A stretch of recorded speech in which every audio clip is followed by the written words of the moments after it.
Hi.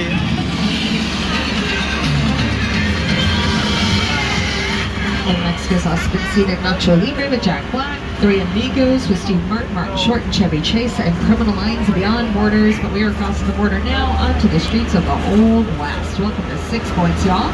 Old Western TV shows and film shot back here. Seabiscuit starring Tony White used it. Called The Wild starring Harrison Ford. The Living series Angeline used it, but also Brad Pitt and Leonardo DiCaprio work back here on Quentin Tarantino's film Once Upon a Time in Hollywood. There's another Old Western that shot back there. Nhà ngày xưa nó vậy.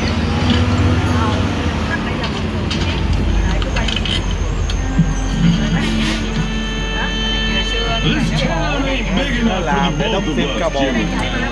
Well, I ain't going anywhere, Jimmy Fallon.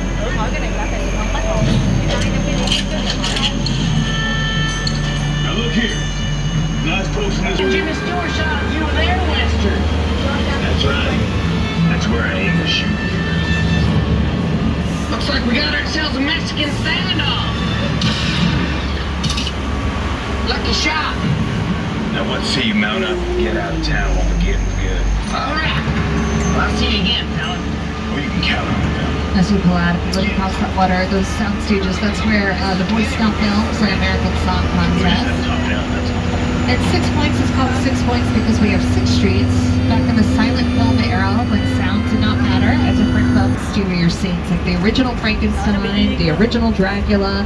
Universal basically invented the monster movie genre back in the late 20s, early 30s when America was going through the Great Depression. But modern day audiences recognize Little Europe as The Good Place, the NBC comedy that starred Ted Danson and Kristen Bell. Fans of that show will recognize the grassy area to your left. That's where all those neighborhood meetings took place. Coming up around the corner to your left to see the train station they used a lot. You, Eleanor Shellstrop, are dead. Cool. This location, the afterlife, come on. I've never ever seen this. You're in the good place. I'm not supposed to be here. I can't risk going to the bad place. Maybe it's not all that bad. How can I help you? What is the bad place like? Well, it doesn't sound awesome. So that's what Little Europe looks like, bright, shiny, new, and in color for The Good Place. But here's what it looked like in black and white for the original Frankenstein films. The monster, he's in the woods. Get out the blood house. Raise all the men you can, lock the women indoors, and wait for me. I'm ready! John Potter's and go!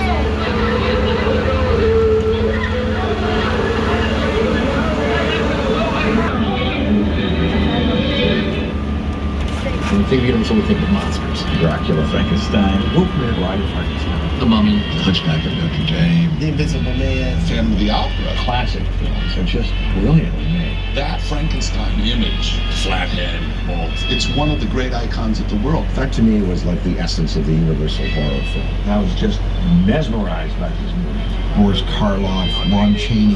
I remember the original Universal Studios Mummy movie really scaring me. It's still ringing in our memories now.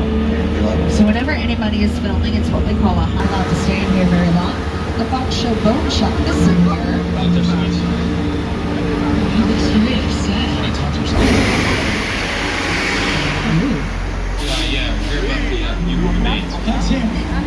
So this is a rare sound stage because it has the capability to do some cool special effects, kind of like what we just did, falling down to the ground. Here's what it looked like on the rest of the Fox Show Bones.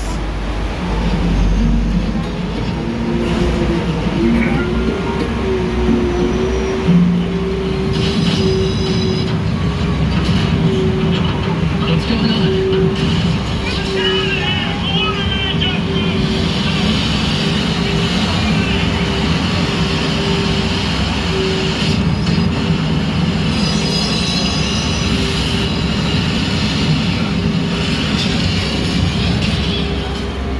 There's a big difference between practical effects and CGI, computer-generated imagery. Practical effects is when the water really comes down and they don't make it on a computer with computer-generated imagery.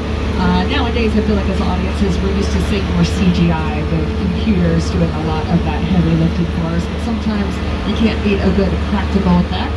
So now we're pulling out onto our back streets of Six Points, Texas. And I told you guys it's called Six Points because we have 6 streets. The one street that's all alone over there to your left. This is the oldest street in Six Points, therefore one of the oldest parts of the entire back lot. It's called Denver Street. Here's some cool stuff that's shot on it. You're just gonna stir things up here. That I am.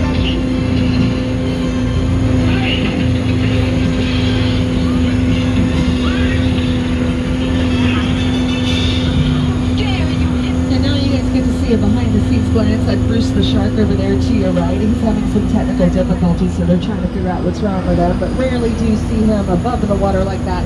You're getting the Spielberg experience because that shark never worked for him either. Not as much as the shark. The shark was ready. It didn't really work. Didn't work hardly at all. Wherever you were on the island, you could hear the radios.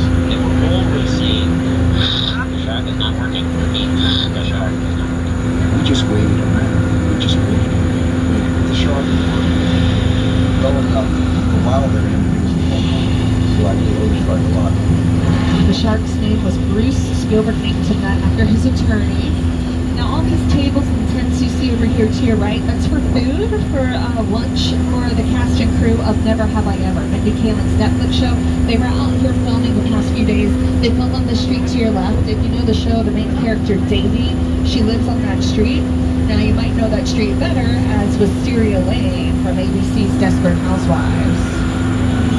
This is of those remain seated. Now we're pulling onto a street. You're going to see some more picture cars. The first yellow car is from American Graffiti, but a lot of these other cars are from a lot of the Fast films.